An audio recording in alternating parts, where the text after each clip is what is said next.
Listening test. You will hear a number of different recordings and you will have to answer questions on what you hear. You will have time to read the instructions and questions and you will be given time to check your work. All the recordings will be played once only. The test is in 4 parts. Now turn to part 1. You will hear an external student making an appointment with a receptionist to see a counsellor at Grisham College.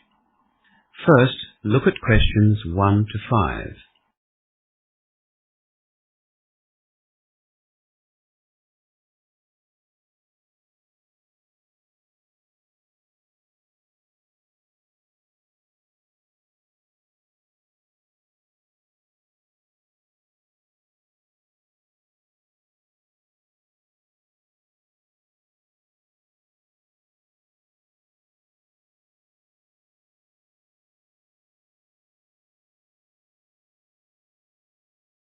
You will see that there is an example already done for you.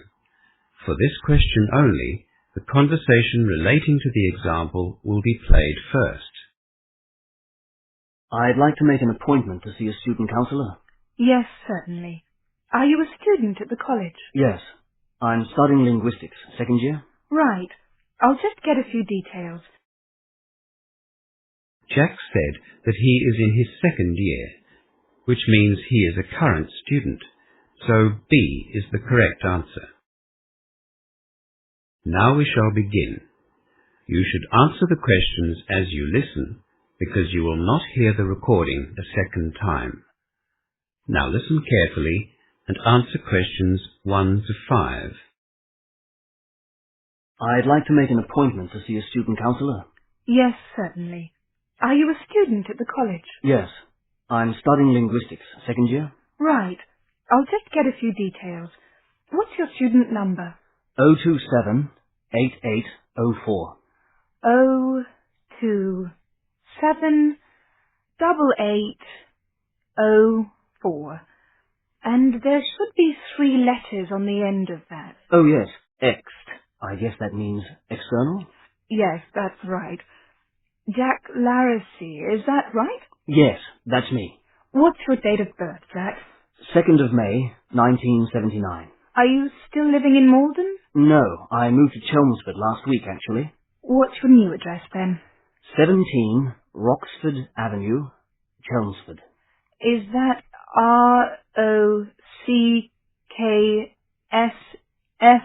ROCKSFORD? Yes, that's right. The postcode for Chelmsford is CM3 94Y. Thanks. What time would you like to have your interview? When are you open? The office is open from 8 a.m. to 5 p.m., but we can schedule appointments from 8 in the morning through till 7 at night. That's great. The evening would suit me better. How about 6 on Thursday night? Terrific. Do I come here for the interview? Yes, but because the office closes at 5, the door will be locked. Just ring the doorbell and the counsellor will let you in. Where's the doorbell? It's just under the sign. Jack arrives at the counsellor's office for his interview and meets one of the student counsellors. Before the conversation continues, read questions 6 to 10.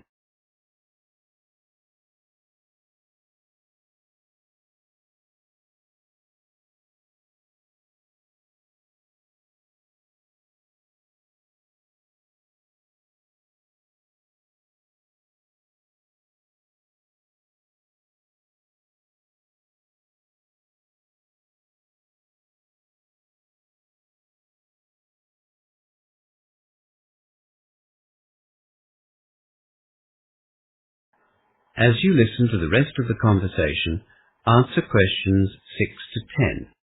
Hi, you must be Jack. I'm Ellen Short, one of the student counsellors at Grisham College. Nice to meet you, Ellen. I see you're an external student, Jack. Do you find it difficult to do your assignments without going to lectures? Oh, not really. We get really good study guides that have all the information we need, but we can also contact the lecturers by phone or email. It's been a great course. That's good to hear. Now, what can I help you with? I'd like to talk about my career options. I'm teaching French at the moment and studying linguistics, but I've been offered a research position at the university. I really don't know whether to take the position or not. Oh, I see. Do you enjoy teaching? Well, yes, for the most part, I do. I find teaching very satisfying. It's great to see students do well. And, of course, I love the summer holiday. 6 weeks at the end of the school year is fantastic. Yes, but you'd get a long summer holiday at the university, wouldn't you? Yes, I think it's an even longer period. Is there anything that you don't like about teaching? Oh, yes. Lazy students who don't want to do any work, or the ones that behave badly and disturb the rest of the class. That can be very difficult. I guess I am a little tired of teaching. The pay for teachers isn't very good either. In fact, I find it difficult to save any money from my salary. I see. So what do you think the advantages of working at the university will be? Well, as I said, it's a research position, which means I wouldn't be teaching. It would be nice to have a break. The pay will be much better than what I'm getting at the moment, and, of course, I'd still get a long summer holiday. And professionally, I think working at a university would help me in the future. So, are there any negatives? Well, the only real negative that I can think of is that I'll be working by myself. I'm not really used to that. It seems with teaching that there's always somebody around, whether it's the students or teachers or parents. So, you could only think of one disadvantage. Well, I'd have to travel a longer distance. At the moment, I just walk to school, but I'd have to drive.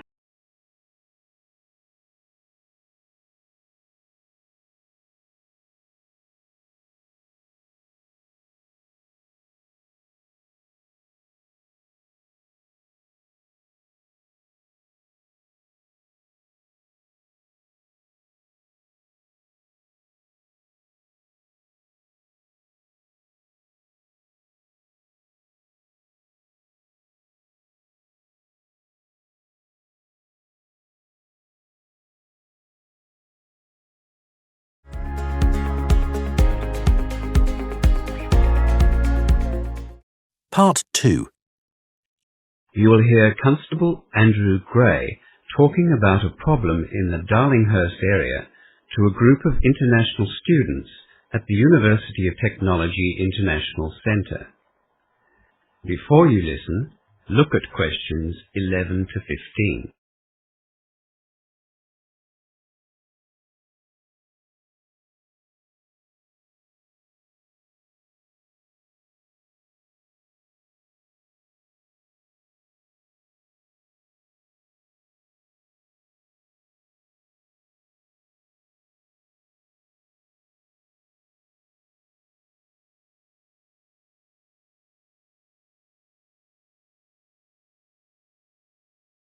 As you listen to the talk, answer questions 11 to 15.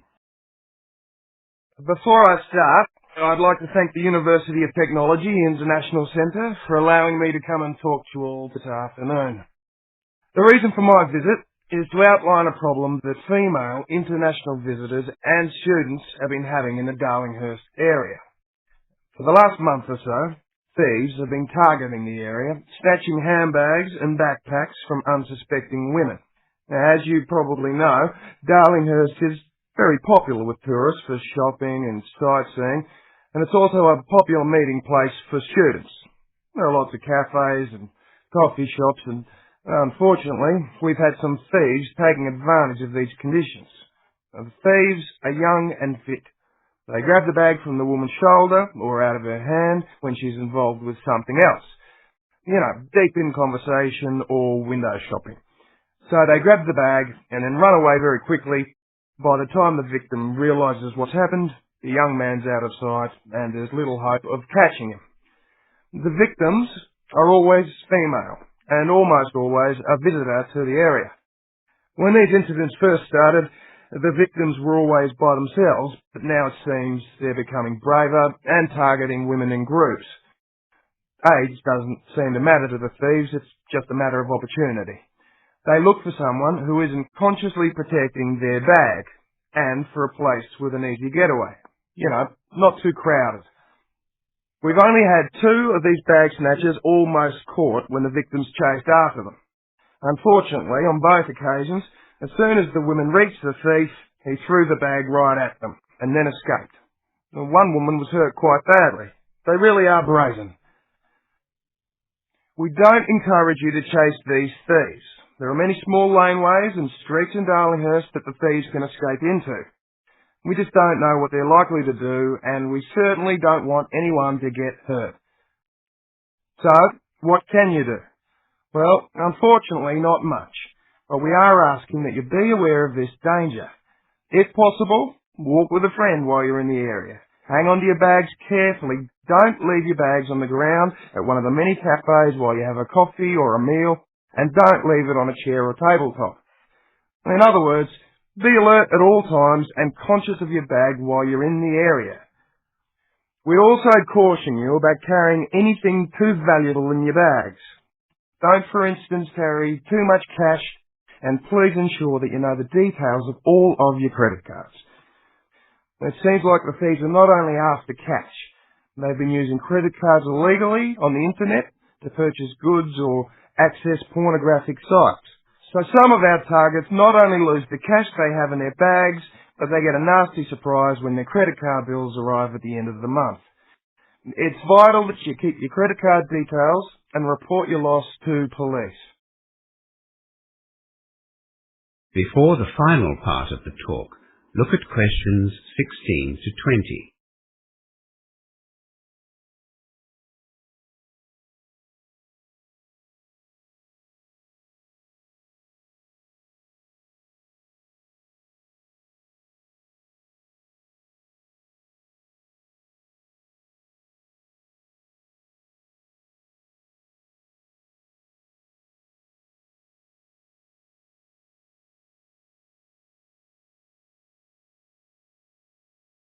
Now you will hear the rest of the talk.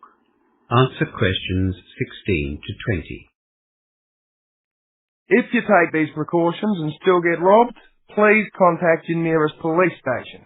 You can, of course, come to the Darlinghurst police station, but this isn't necessary. The police will need to get certain details. In particular, your name, your contact phone number, and the time that the robbery took place. We'll also ask you for the exact location of the incident. Please take note of the nearest cross street or laneway.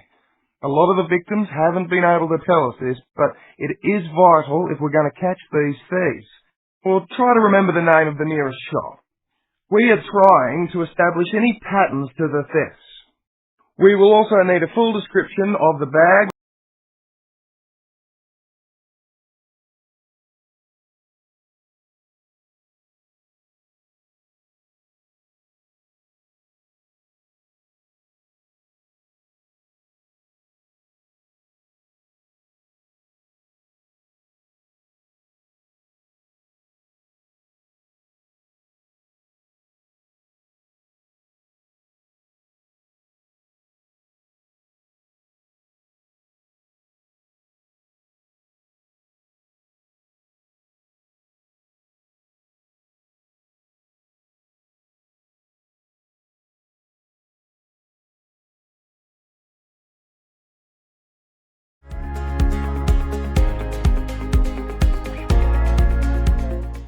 Part 3. In this section, you will hear 2 students talking to their tutor about a presentation they are going to give. First, look at questions 21 to 30.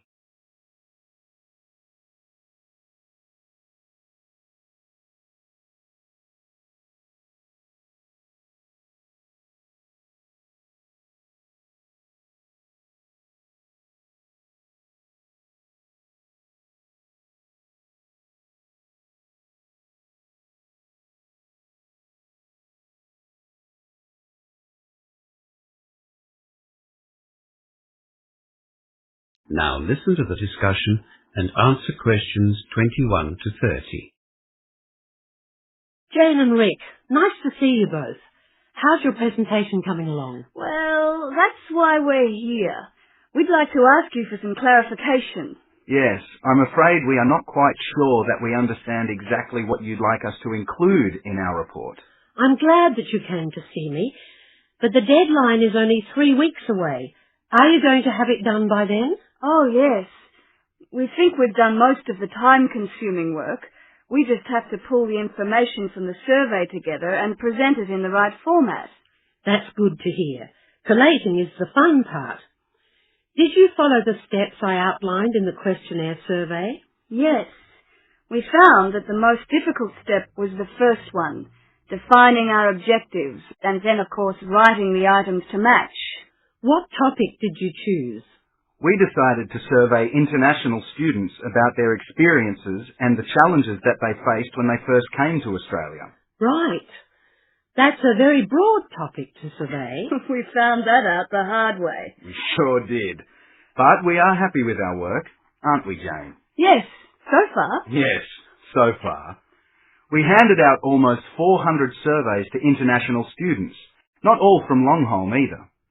We sent 150 to the Western Australian Education Department in Perth and 120 to Griffin Technical College in Melbourne. I'm pleased to hear that you didn't restrict the survey to Longholm. No, we wanted to find out the responses from a range of international students in Australia, as opposed to the experiences at one tertiary institution only.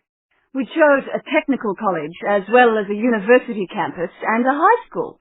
That gave us access to students of different ages and different disciplines. So, how many respondents did you get? Well, in our trial of the survey, we received 44 out of the 50 surveys. That's 88%. But that was tightly controlled. We didn't expect such a high percentage of returns from the actual survey itself. We had hoped to receive about 70%. Yes, we were both a bit surprised, really. We got over 320 surveys returned. 322 to be exact. That's 80%. 322 out of 400? Yes, that is an impressive rate of response. Did you have to do a lot of follow-up work to get those? We sent out some postcard reminders to some students who hadn't returned the surveys by the deadline, and from them we received another 38 surveys back. Rick had written a very persuasive transmittal letter that accompanied the survey. In the letter, he appealed for their individual contribution so that the situation for international students might improve. Transmittal letters can be very effective. Well done. So, it sounds like you followed the correct procedure up until now. You set your objectives and wrote items to match those objectives. You gave out trial surveys, collected them, chased the late surveys. I hope you had also analysed your pre-test trial results before sending out the actual surveys. Yes, analysing the data from the trial survey was very useful. We checked all of the responses to each item in the pre-test and found a pattern in some items that had been left unanswered. We rewrote those items that were ambiguous or open to different interpretation. The actual survey worked better because of this. Trial surveys can be invaluable. So, you sent out your transmittal letters with the survey and got a high percentage of responses. You shouldn't have any problems making general conclusions for your survey. Yes, we have collated all of our data, which took ages after we received the actual surveys back.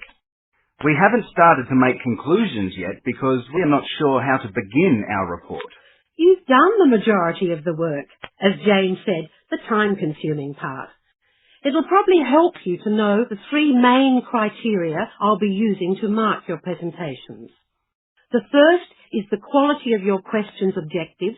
Make sure that you don't give me aims of the survey. I want clear objectives for each item. The second criterion is the quality of the items in your questionnaire. Well, we are quite confident with the items. We analysed the pre-test trial quite thoroughly. Yes, you have already completed that section, obviously. The third criterion will be judging the quality of your analysis of the data and the conclusions that you draw. This is always the most interesting part of the presentations for me. Should this include percentages and tables and graphs to display the data? Absolutely. Make your conclusions as visual as possible. They should be easy to read and easy to follow. Ensure that the tables and graphs are clearly labelled, with appropriate headings and only include relevant data. That's great. Thank you very much. We know what we need to do next. Yes, thanks a lot. My pleasure. I look forward to seeing your presentation in March. That is the end of section 3. You now have half a minute to check your answers.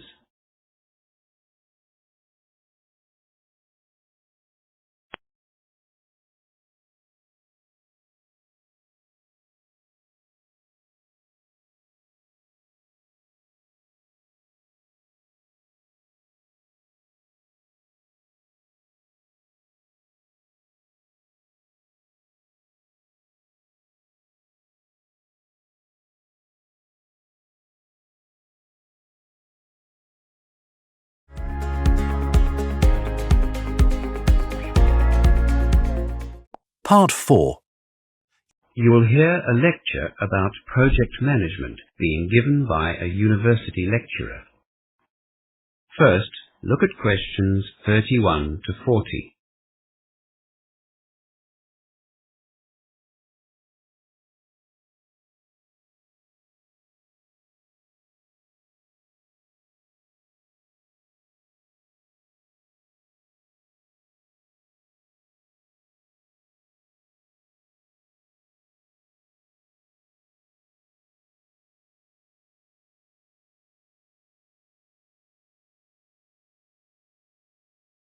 Now listen to the lecture and answer questions 31 to 40. I'd like to begin today with a quick review of last week's lecture. We saw the definition of project management as something which has a clear beginning and a clear completion date with goals, a budget, and a schedule. We saw its presence in the private and public sectors in many different industries. You'll also remember that we outlined the life cycle, as it were, of a project, and looked at the first of a 4-stage cycle, establishing the limits of the project. Today we're going to talk broadly about the second stage of project management, developing a plan for the project. Next week we'll focus on the implementation of the project, and then the final stage, its evaluation. Let's get started on today's topic though, planning the project. The success of a project will depend on the skills and care which you put in at this initial planning stage. Planning is not only necessary in terms of budget or cost, it's also crucial that you consider the time frame of a project and the standards which you'll be expected to provide. These 3 elements are, of course, integrated. Project planning is best conducted as a team. You might have to take responsibility for handing over the final plan, but without a team behind you, you'll find it almost impossible to plan effectively. We'll discuss budgetary planning firstly, because that is, of course, what you are most likely to be evaluated on by your own manager. Before drawing up a budget, you'll need to understand the time frame involved to carry out the work, and the standard of delivery at which the labour and materials are to be supplied. Now, this is arguably the most difficult to plan for. You'll never plan completely accurately for a project in terms of money, but you will become better at planning realistically. And it is this part of the planning process that you will do last. The best way to plan the cost of a project is to consider all the factors involved, and how those factors relate to time and standard of delivery. Write these down on a spreadsheet format and begin the task of costing and estimating. The company that you're employed by will always have their own systems in place for doing this. They will also indicate the kind of profit they are looking for, usually in percentage terms. The second stage of planning is the allocation of time to a project, and for this you'll have to canvass others for help. Only by asking the advice and opinions of those with expertise in the field will you be able to establish the size of each unit of work to be completed, and the order in which those units of work should be carried out. Remember that some units of work may be done simultaneously but many cannot. In your tutorials this week, you'll be introduced to the Gantt chart. That's G-A-N-T. This method of planning project activities has been very successful in the field of project management. The complete set of tasks involved in a project are identified and then planned in relation to each other. You'll soon discover that organizing and prioritizing activities is quite an art form. The third part of your planning, as I said, will affect your money and time considerations, and that is the standard of delivery that the project demands. These standards will be outlined in the tender documents, if they've been your guide or the master plan from which you're working. Always make sure that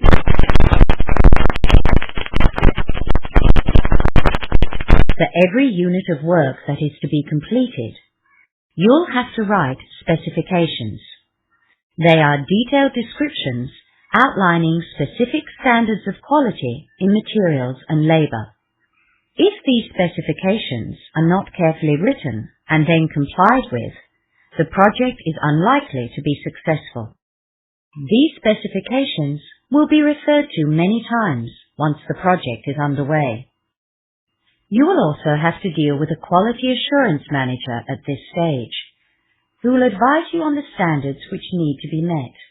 Quality management has become a valued component in successful project management companies. I've provided you with an outline of the planning process for project management, but you'll be looking at these three elements in more depth in your tutorials this week. That is the end of part 4. You now have half a minute to check your answers.